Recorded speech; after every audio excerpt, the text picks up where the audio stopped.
Hi.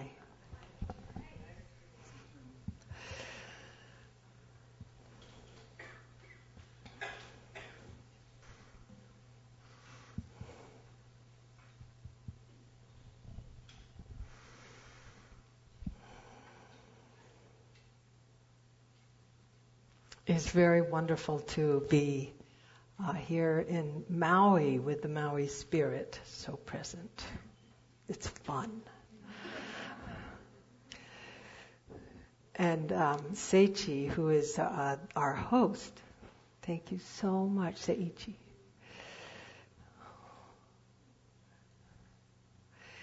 I invited him to come to our temple at Upaya, because although we do over 100 days of practice a year, it's also fun. And it was just like that feeling that many of us had last night after having borne witness to each other's suffering and stayed in that presence. A lot of energy got released. A lot of holding energy was liberated. And I think those of us who didn't escape had a nice heart, a good heart at the end of the day, because that's really what our practice is about. How do we confirm our inherent strength to uphold ourselves in the midst of any conditions? to practice or realize or actualize fundamental equanimity and stay absolutely tender-hearted, feeling the world, compassion, karuna. So these two qualities, as Ram Dass and I have suggested, are essential if we're going to not only be caregivers, but sustain the craziness of this world. And often we've got the directions backwards. Instead of strong back, soft front, we have strong front, soft back. We're plagued by fear. Fears which are conscious and fears which are unconscious. And dying people are also subject to fear. Fear, of course, is in that experience of a separate and solid self, which we need to define and defend. But when that sense of connectedness is present, like when we sing together, which, by the way, science has again verified that one of the most powerful activities to produce certain qualities of the mind and heart, and also certain areas of the brain being activated, which are extremely areas associated with extreme positiveness, is the experience of singing and chanting as a collective. But I even think doing it alone is pretty good too. So this work that we're doing together is just opening a small door for some of you. Some of you have the door wide open. It's Maui after all.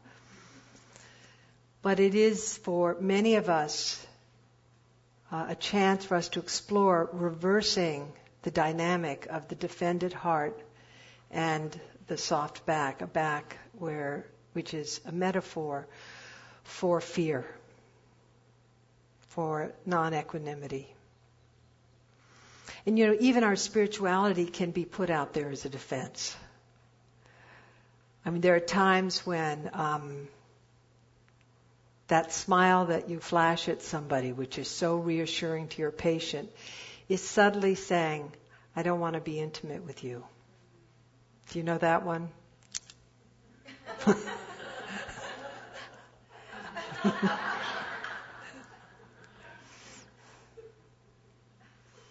Or our ideas become a defense, which are our ideas based in how things should be from the spiritual perspective, from the Buddhist or Hindu perspective, or from our great gnosis, which we've concretized and made repeatable by wrapping language around it. It's kind of interesting how we reify the self. A wonderful Lama said, love is a meltdown that reestablishes a more unified base of brilliance, goodness, and sadness.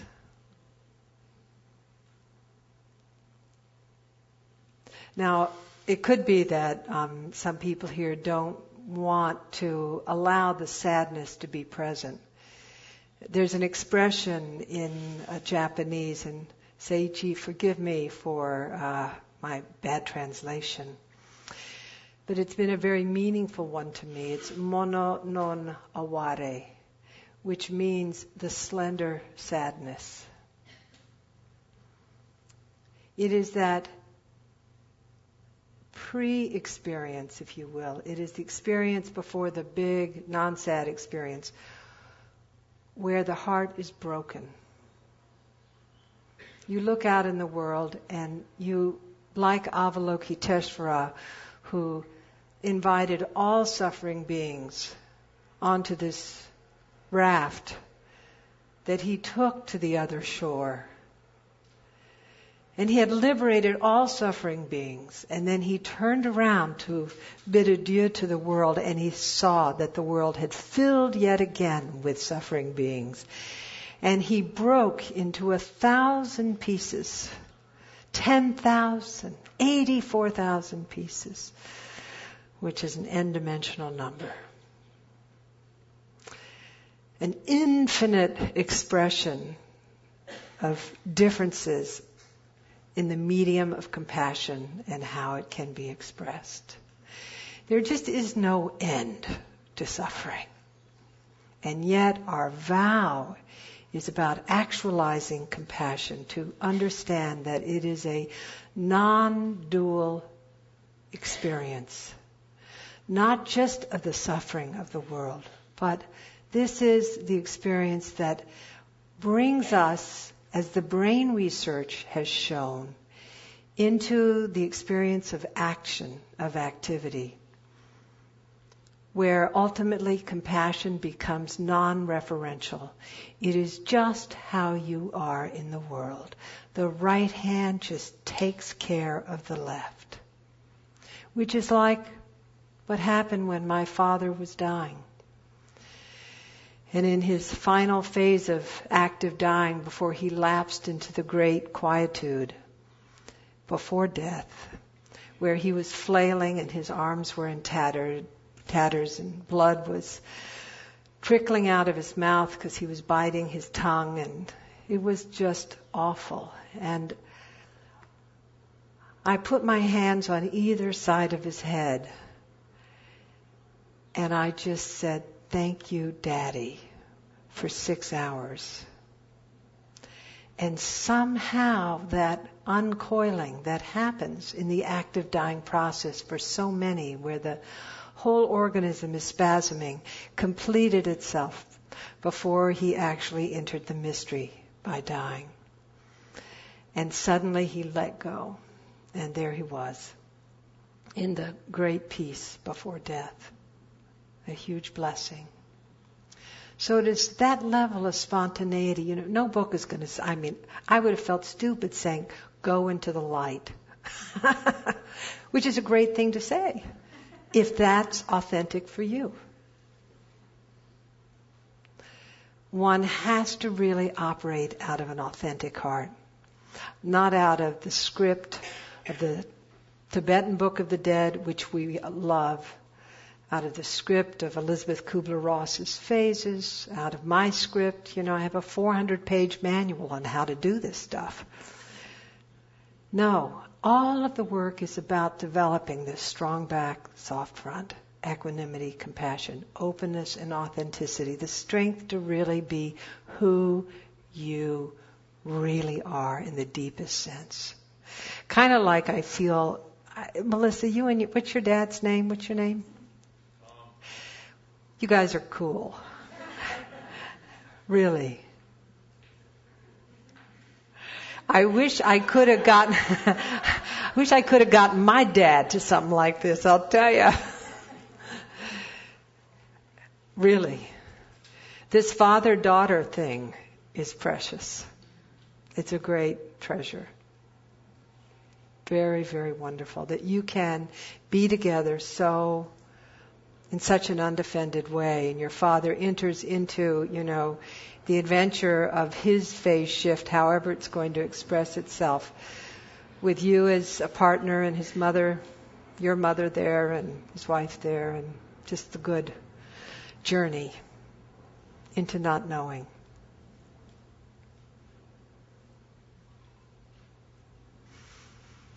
Yeah. So what I'd like to do is to invite us into that practice today. And I'm going to ask you to put down your pencils and your papers. And come off the back of your seats if you have the back to do so. Some of you have back problems or aren't used to it. But feel, those of you for whom it is okay, with your feet on the floor, or if you're sitting on a cushion, and if you're more comfortable laying down, that's fine. It's whatever's going to work. Find a position for your legs that are really going to support you, where you're not going to have to change your position, move your body. You are a still vessel through which change passes. like the sky. The vast sky does not hinder the clouds from flying. And your feet are on the floor because this work, if they can be on the floor, or it's your sit bones really on the floor, this work entails deep groundedness. So I really want you to have a sense of gravity. And put your attention into your feet. And if you don't want to do it, or you're kind of looking around, or some kind of little thing is going, notice that.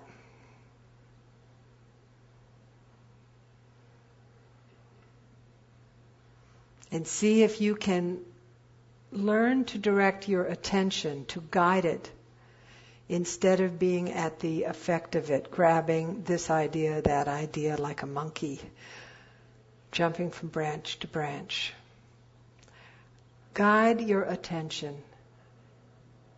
as per your intention. Usually we don't close our eyes completely, but let's do that now. We usually leave them a little open so the threshold between the outer world and the inner world becomes the whole field. But let's close our eyes for just a minute as we're guided through shifting the attention from area to area of the body, because the body really conditions the mind.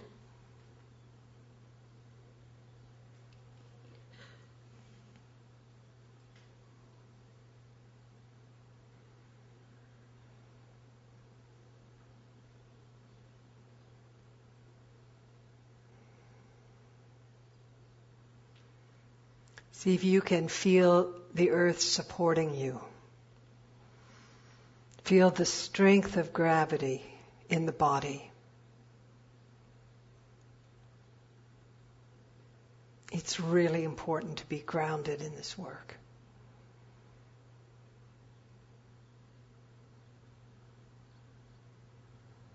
And this reflects our experience of mental stability, which we can cultivate through focused attention by directing our attention at one object or another.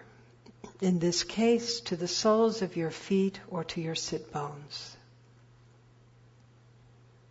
Notice if you don't want to do it. And see if you can liberate that resistance. Just let it float away.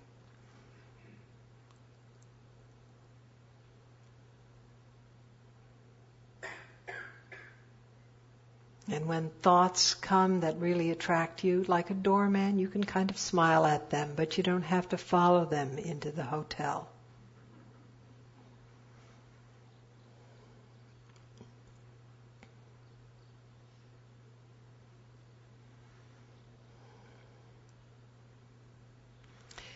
I'd like you to shift your attention to your back. This spine, which is conductive, flexible to whatever extent is your situation, that has the strength, hopefully physically, but at least metaphorically, to uphold you in any situation. To see that that kind of strength is the strength to love all people equally.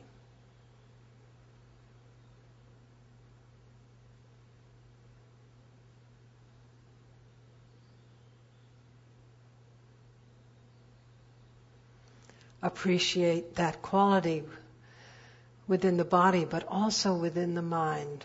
That strength gives you dignity. It's the strength that makes it possible for you to really open your heart, not to be collapsed over. The source of life and your lungs, your inspiration. So appreciate your spine. Please.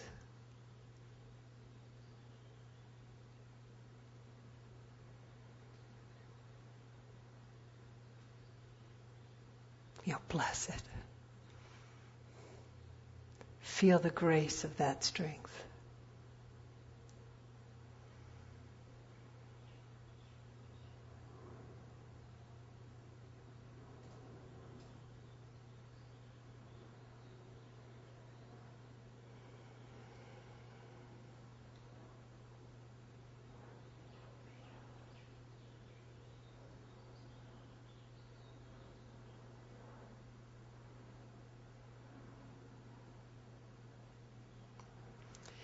Now firmly and gently switch your attention to the front part of your body,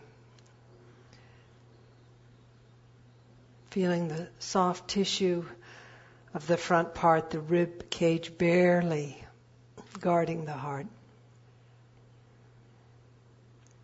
Lungs, stomach, liver, pancreas, guts.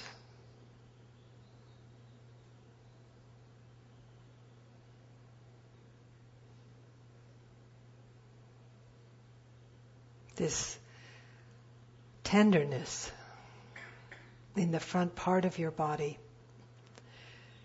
soft front, which makes it possible for you to really feel the world.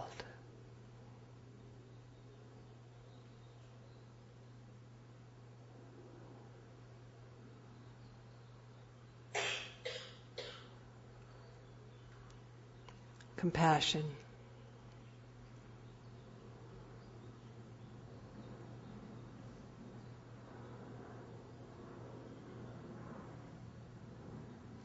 Strong back, equanimity. Soft front, compassion.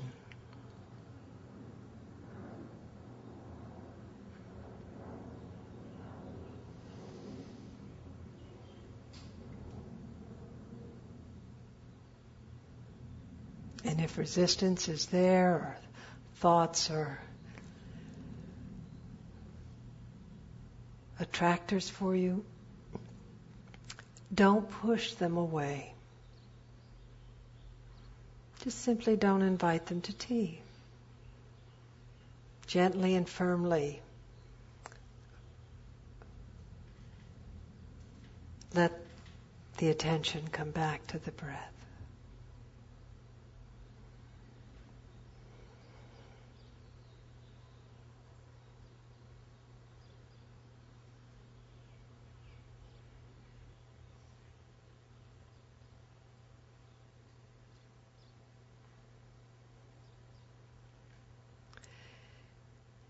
Now gently move your attention to the in-breath and the out-breath. How precious this breath. Our life hangs by it.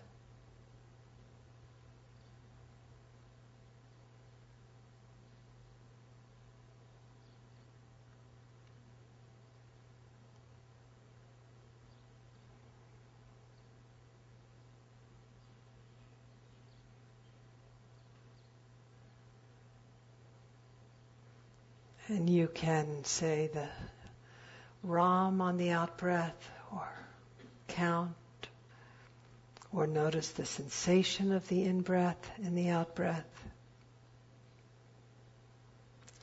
But that out-breath is the last breath that you will experience at the end of your life. So bringing a slightly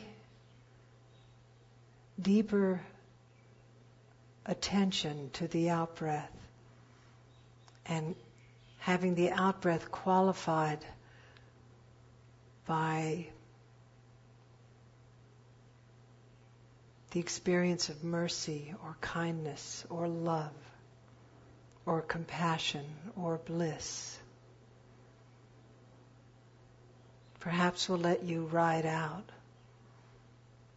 on that vehicle.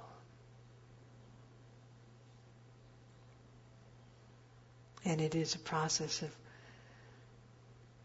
really training ourselves into that sensibility that we just naturally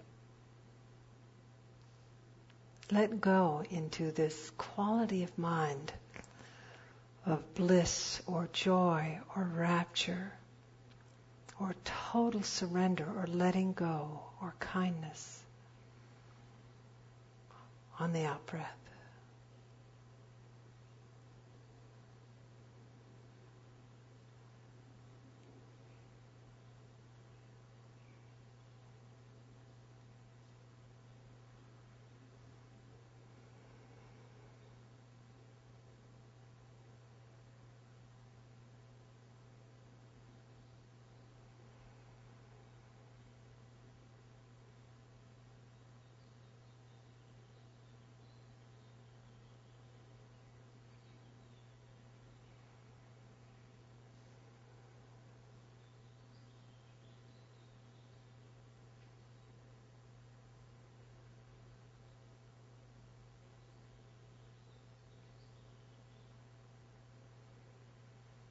And when thoughts or strong feelings or sensations arise and take you away from this treasured object of concentration,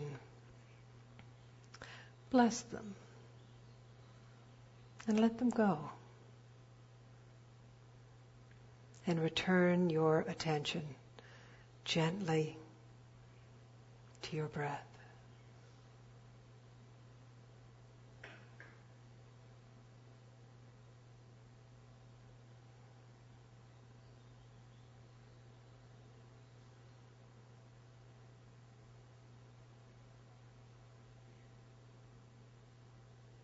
And don't make the blessing long, please. Just, oh, hello, old friend. And return gently to the breath.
Thank you.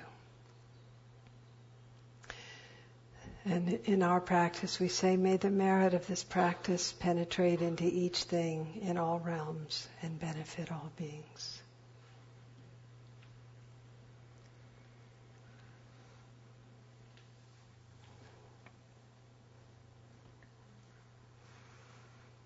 Could anybody share their experience with the deep breathing?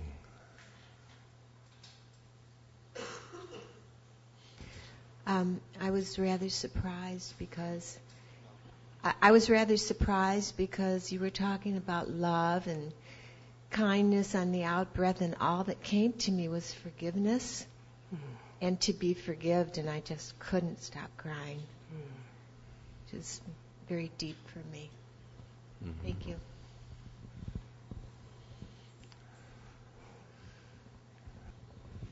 In your introduction, you reminded us about the fact that the Buddhist philosophy is that we're all doing it together, that any gains that I have are shared with you and everyone else. And that was always the thing that attracted me to Buddhism. During this practice, as I focused on my out-breath, all I could feel was this huge ball of heat in my chest. And then it just spread throughout my being. And it was quite wonderful. Thank you.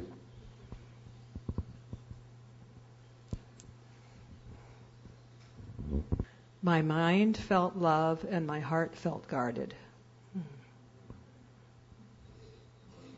And my head started to judge that, and I let that go. And then what? And then I let that go. And then? And then there's a tension. I really notice my intercostal muscles are tight. My back also is hurting, and I'm wanting to support it, but more just noticing that there is a tension in my chest that is, I don't know what it is, but it's there. So feels like a separation between the love that I feel in my thinking and where my heart is right now. It feels like it could also change at any moment, but it is where it is. But how great you noticed that. Thank you. It was just a beautiful meditation for me. And the punchline of it, the very end, was I felt it physically, and it was like I have an elephant on my chest and a monkey on my back.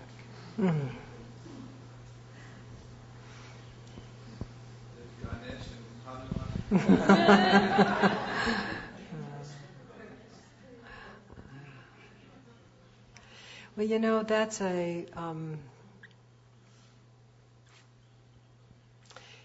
I think many of us feel that way. Yeah. So again, like our sister here, it's so great to notice where we're at in any given moment. And, it's not to feel that we have to get rid of the monkey on our back or even tame it or liberate it. That was the rest of the punchline for me was let my wings sprout and fly. That's great. Wonderful aspiration. And if they don't, wonderful. Yeah. I think sometimes we try to hurry along the process of transformation, change or liberation, instead of just being with the elephant and the monkey.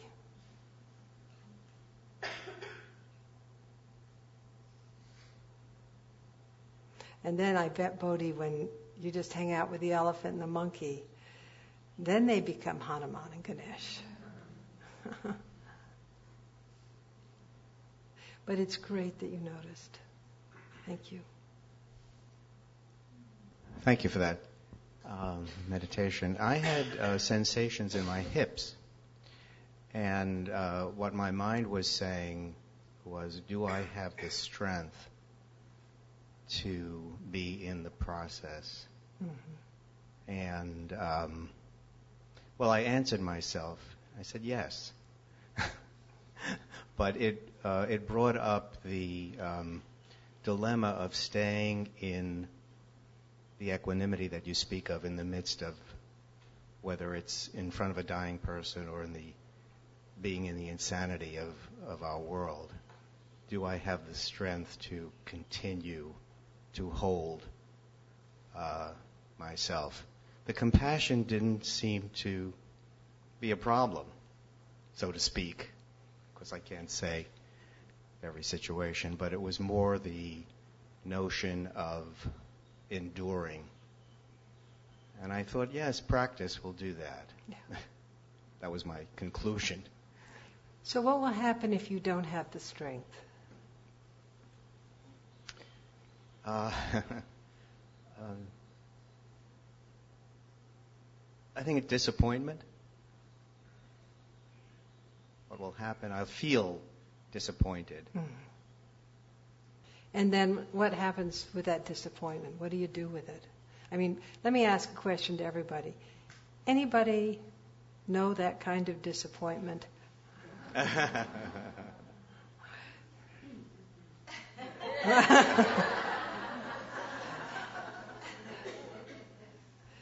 So then? Well, my latter-day practice is forgiveness. I'm focusing a great deal on that, and that brings me a lot of solace. Would you reflect on forgiveness for a moment?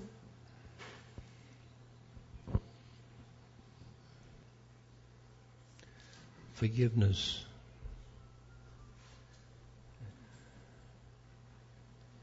relieves your heart of anger and the shards of negative feelings.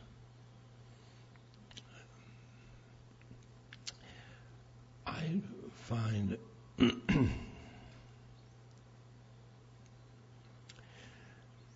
concept of forgiveness, I had a power thing about forgiveness. Like the Queen would forgive. And I thought of, why do I have to give forgiveness? But then I started to realize that it was in my heart that I was forgiving. Mm.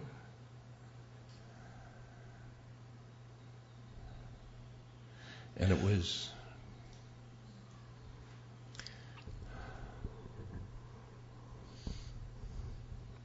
making a right.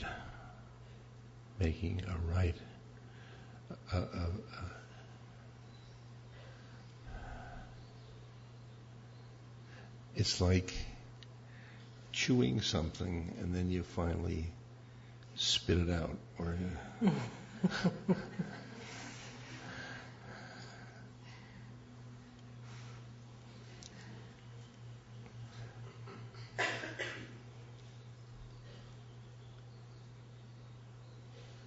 Forgiveness is a doorway. And every doorway is also a destination.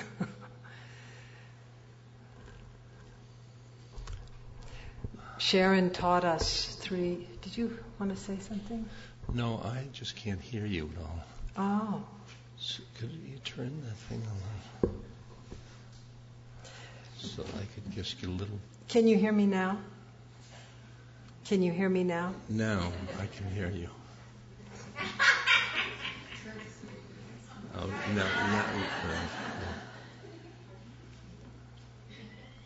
Can you hear me now? Yes.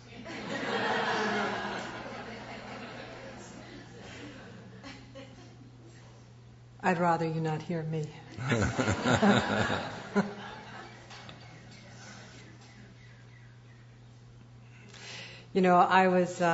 I've been staying at Ram Dass's, and Ram Dass's good friend and an old friend of mine, Zalman Schachter, came to visit the other day, and it was these two Altacockers. Is that how you say it? Altacockers? Yeah. I don't know. They talk Northeast. Altacockers. It's old shits. Bullshit. Anyway, it was really great. And they were, talking about death. And the whole thing. And so Zalman, who is the most divine,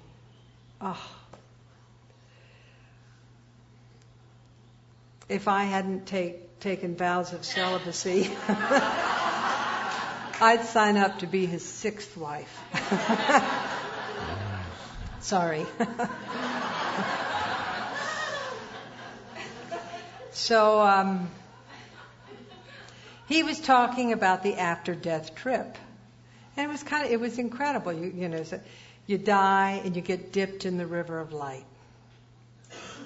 and then, of course, immediately I could relate to that. I mean, that's the mind ground of our mother nature, the luminosity of boundlessness that arises at the moment of death that most of us, no, I can't handle it.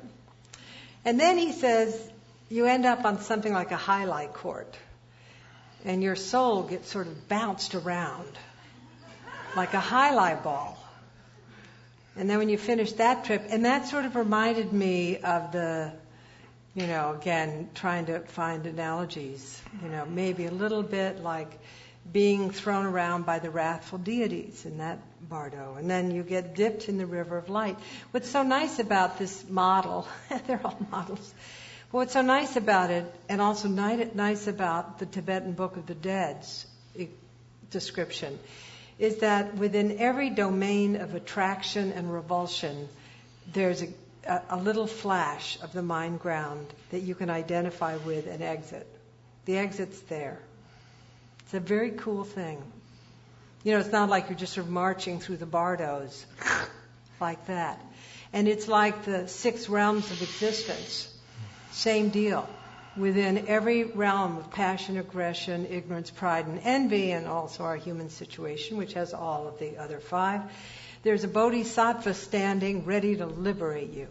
There's your compassion in every state of mind that you fall into, ready to free you up. So Zalman's going on with his Jewish model. And then, so you get, after the highlight court, you get dipped in the river of light. It's just beautiful. And then you get into the field of regret. Oy. I mean, it's very Jewish, but I can say that as a goy. No, I can't say that as a goy. But anyway, it's a very Jewish thing that right in the middle of your, after death journey, you end up in this kind of regret. I mean, it's sort of a bummer. And then he and RD went off to have a private conversation and left me in regret. So I just wanted to know if the Jews had a way out of that. I mean, I'm sure they got dipped in the river of light, but what happened in the field of regret? And then what happened after that?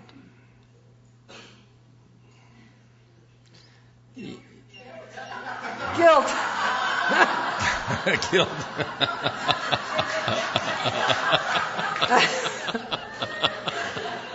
Okay, well, that's settled that. So let me just say,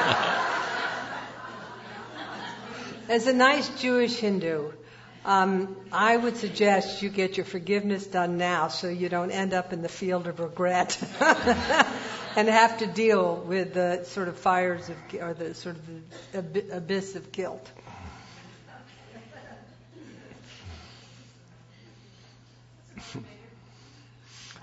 Hi.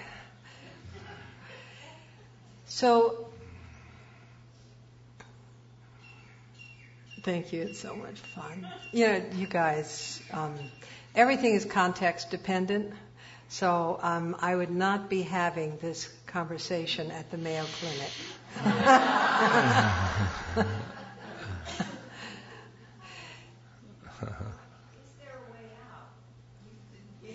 The only way out is in. I mean, what several of you have done is to see what was going on. That's totally cool. Most of us, we're just going along with the undermutter. And we don't have the courage to really address our situation. We haven't trained our mind to be stable enough to see it. We haven't put ourselves into a situation where we're not being superficially entertained. And I mean, we're always seeking some kind of entertainment. Because who wants to, deal with forgiveness and guilt and anger and disappointment? And, what you said about the forgiveness thing is very close to what James Hillman talked about and something he wrote on betrayal. And there's the whole journey of dealing with issues of betrayal. But ultimately, betrayal is about self-betrayal. So your husband runs off with another woman and you feel betrayed. Your beloved assistant steals all your money. You feel betrayed. But ultimately, it is the feeling of deep self-betrayal that we experience because we haven't been able to hold this very well. And we've fallen into this contracted, gnarly state. And we betray ourselves all the time in sitting with dying people. I remember once I called up Ram Dass and I thought, my God, I really bummed this person's death. Remember that? I thought, holy mackerel, this is awful. I thought I was doing my best, and it got weird. Now, how many of you have been fired around the dying process? Not fired like that, Joan. Right? Come on. Fired. You were with a dying person, and they didn't want you to be with them anymore. Could have been your parent. Could have been your Uncle Schmoody. Could have been, as a hospice volunteer or a doctor or a nurse, a social worker, and the dying person said, I don't like you, get out of here. Come on, raise your hands. Yeah. That's a very tough thing to go through. Because you're there really with the best intentions to serve. And they think you're not doing a good job. And maybe you goofed up. Like, I remember the time a young man who had AIDS-related cryptosporidium, his mother called me and said, oh, my son is dying, come. So I went and sat with him, but I hadn't eaten. And my stomach was growling. And here's this guy who can't really eat, who can't, is just having constant diarrhea, listening to my own digestive processes. And he said to me, it was like, ooh, I don't need one more person like you. I said, oh, you're probably right. But let's just sit with that for a minute. And he did end up firing me. His mother was so desperate not to really deal with this situation that she kept bringing, one compassionate stranger in after another who got fired. Or my friend Stuart, who trained with me years ago and was a philanthropist, and he's in a big medical center in Chicago. Remember Stuart? And he always said, I've known him 35 years. When I'm dying, I really want you there. So I got the word from his partner, Stuart's dying. I happened to be flying to New Hampshire to Mary Hitchcock Hospital to do a presentation on this stuff. So I left a little earlier and walked into Stuart's room, and Stuart went, "Get her out of here!" Wow. Okay. So I worked with his girlfriend who'd heard that line before, and the nurses who were all traumatized because they heard that line. And I but I had to deal with feelings of not being adequate for the situation. Either of them, and other occasions when no matter how smooth internally you feel, it can be that someone perceives there's incongruity, or this is too much, or not now, and you have to go. The dying patient always takes the lead. And then you have to deal with your feelings of having not done a decent enough job. You know, why couldn't I just Ram Dass in and just sort of bliss him out?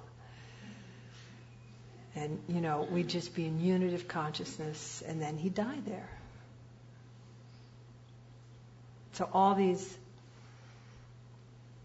So it's very powerful to stay on top of this particular hairy beast, which is self-betrayal. But then when you sort of see there's no self, then the whole issue kind of becomes a non-issue. Except when the self prevails. Yeah. Thanks. I have a question regarding or the possibility of that person really wanting you there, and having gone through this with my mom when she was leaving and my dad when he left. But if someone knows that they're leaving, and even though they want a loved one there, I didn't experience what you did, which could be quite traumatic, but could there be the possibility that just seeing someone who's come to help them with love triggers an enormous fear within them that says, it could be time and they might not be ready? Could this be? The question is, what happens when a dying person, in a certain way, doesn't really feel they're ready to die, and a caregiver comes in specifically to presence active dying or the dying process, and it triggers in the patient or the dying person a huge fear, because suddenly they know, I'm in hospice. That means I've got 6 months to live, which is, or 6 days, which is optimistic.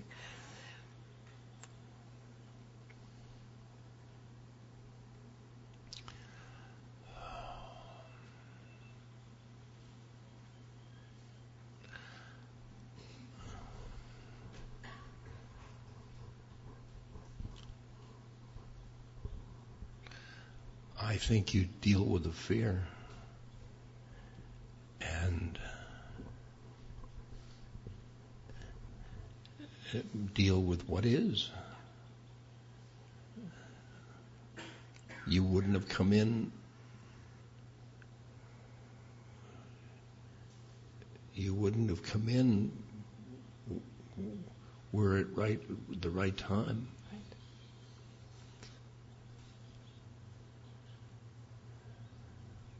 What if you're met by complete resistance, an absolute wall? I think you help the person go inward. How do you do that? By you going inward. Sit down in the room and go inward. And what if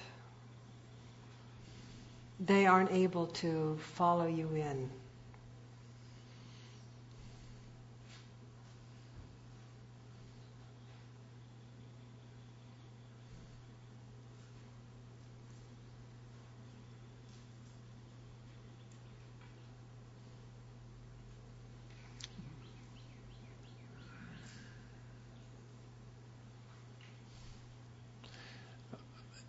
If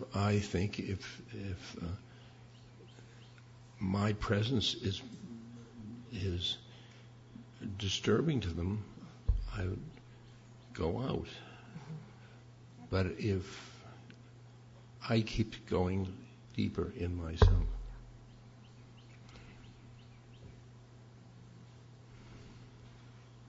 Thanks. you're welcome. What would you do? The same. Well, The same. where's the Bodhi-san. Three. Thank you. That going inward, it seems like the best solution at that time, because if a person's already in incredible fear, so that their only defense mechanism is resistance. Yeah. Even if you can't be in their presence, you can connect with what I refer to as their higher self or their Christ self. That's right. And communicate with them on that level, which is where we're all one anyway. Yeah. And when we do that, they can even resist our help there because they have their free will choice. But if we're able to communicate with them, to assist them in overcoming their fear on that level, then they might be more welcome to the next volunteer who comes in with their open heart and compassion. I guess I've done some of this myself, which is why I'm sharing it. It might not be right for everyone, but it has helped me work with people who do have that resistance. I would like just to say that also your capacity to stay with the situation as appropriate, as Ramdas so wonderfully indicated. If it is not serving, if it is devolving, and it would be better that you leave, then blessed be. But your capacity to face unacceptable and unaccepting conditions models, for and with a dying person, models an intrapsychic state in the relationship between you and the dying person that could reflect within the experience of the dying person himself or herself, which is your capacity to receive whatever is going on with compassion and equanimity can be activated within your patient or your relative as a structure and process within themselves. So you're modeling fearlessness and tenderness. And that's what you want in your experience, or I want in my experience. I want, when I'm dying, I hope, to have the capacity to face whatever is going down. Compassion, equanimity. This is very familiar to me as a midwife. And when a woman is in transition, and someone may walk in and they just pray, get them out of here now. And some of it might, it's an interchange of energy. And as a midwife, I was the protector of the woman who was in labor. But what comes to me is in transition of birthing or dying, every sense in your body, your nervous system, is maxed out. And you just can't handle one more thing. So I always would tell people it's not personal. Just be humble and bow out. And with that humility, you will honor this person. But it's not necessarily, it could be based on fear, but it's a whole mix of something being triggered. And the best thing is to be humble and to respect and to gently step out and not take it personally. Just like when you said, this man said, oh, I want you at my death. It was like, oh, I want you at my birth. But I would always say to women who are pregnant, never make a commitment to anybody to be at your birth. Because you most likely will change your mind. And then if you want someone, you can invite them in instead of hurting their feelings by promising them that. So it's much bigger and broader. And I can only imagine at the time of death, you only have so much energy to put out for who's in your environment. And then that's a reaction where they're overloaded. If any. Yes. So it is a transition into dying, which is, again, like you're birthing. You're giving birth to a new life, a new transition, a new reality. Thank you so much. both piggybacking in a sense on what Bonnie was just saying, and that I've experienced similarly. Also, I find that there are many human beings who have lived their whole lives without a kind of emotional authenticity, because they haven't had the container or the invitation or the knowing to be able to have what we call the negative emotions. And that sometimes at the time of death, these volcanic negativities will come out because they've been inside for perhaps a lifetime. And the not personalizing, which is easy to say and hard to do when everything you do, you try to want a washcloth and you bring the washcloth for their head and they say, it's too hot, it's too cold. Those experiences, and to keep the challenge to equanimity in that situation, the challenge to not take it personally in that situation, the challenge to keep loving that person is it's advanced practice, I think. And I'm remembering, I considered her a dear old lady who was dying, and she was the crabbiest human being any of us had ever encountered. And she would not let anyone even make physical contact with her. And in the middle of the night, a few days before she died, and she would call, and I'd come into the room. I was in the room next door with a monitor. And she said, "How can you be so nice all the time?" I mean, she couldn't find anything else to get angry about. And I just kept, the point I want to bring up is the value of knowing how to grab your own breath, as my teacher would say. In that moment, the tool we always have with us is to take a conscious breath at that moment. And I just did, and I just was right close to her in the middle of the night, and my hand was on the side of the bed, and her thin little teeny tiny shrunken up hand reached toward me and put its hand upon me, and I didn't move.